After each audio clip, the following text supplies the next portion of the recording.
आइए आपको सुनवाएं। पंजाबी को और किसी सिख को ये बात करनी, आप अंदाजा लगा लीजिए भी कहां तक ये उचित है।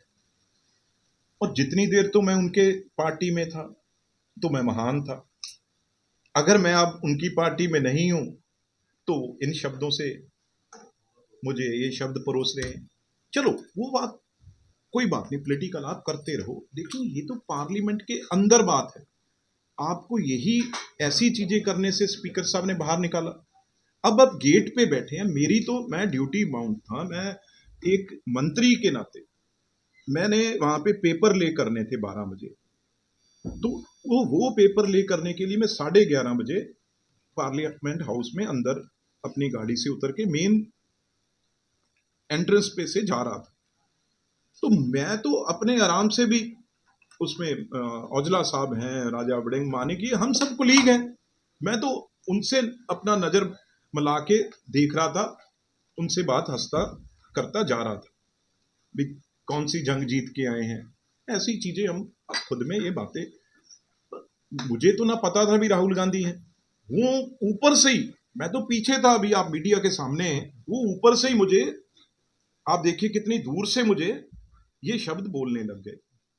तो बोलते जब मैं निकलने लगा अपनी साइड से, बोल भी लिए, उसके बाद हाथ मिला रहे हैं भी तुझे मुझे मेरे पास ही वापस आना होगा। अब ऐसी चीजें कह के एक पंजाबी को और एक सिख को ये सोचे भी मैं महाराजा हूं, शायद मैं ही, गांधी फैमिली की सल्तनत चल रही है, अभी मैंने हाथ किया तो आगे करना पड़ेगा मुझे हाथ।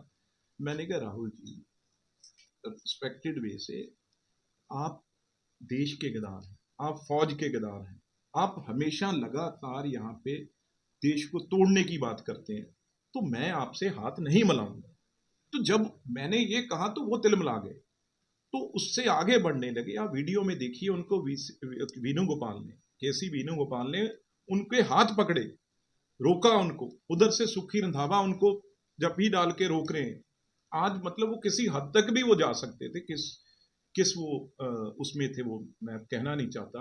लेकिन जब मैंने ये कहा भी आप लोग भाई सबसे बड़े सिखों के दुश्मन है गांधी फैमिली, आपने तो हमेशा सिखों के साथ ऐसे किया, आज पगड़ी देख के आपको ये एक, आप क्योंकि बाकी एमपी भी तो बहुत निकल रहे थे वहां से, तो मेरे एक सिख जो इन्होंने, इनकी फैमिली ने हर जगह सिखों को देश में मारा, टायर डाल डाल के मारा, मां बहनों की इज्जत लूटी, रेप किए, और गुरुद्वारे तो तोड़े ही तोड़े, सबसे पवित्र हमारा दरबार साहब, वहां हमला किया इन्होंने। जब ये गवर्नरी रूल में जो परिवार आया हुआ है, ये फैमिली आई हुई है, एक तो बराबर शहादत की बात है, और दूसरी जो हमने पंजाब में आग लगाई थी, अमन चैन ये इसके दादा और ये परिवार लेके आए हैं, वो चीज भी इनमें मन में पीड़ा रहती है।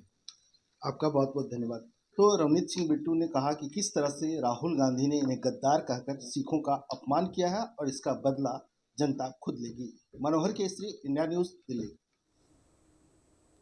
तो रवनीत सिंह बिट्टू को आपने सुना, किस तरीके से तल्खियां बढ़ चली हैं। ट्विटर फ्रेंड राहुल गांधी ने कह दिया है, अब आगे क्या होगा ये देखने वाली बात। फिलहाल खबरों में इतना ही, वक्त एक छोटे से ब्रेक का।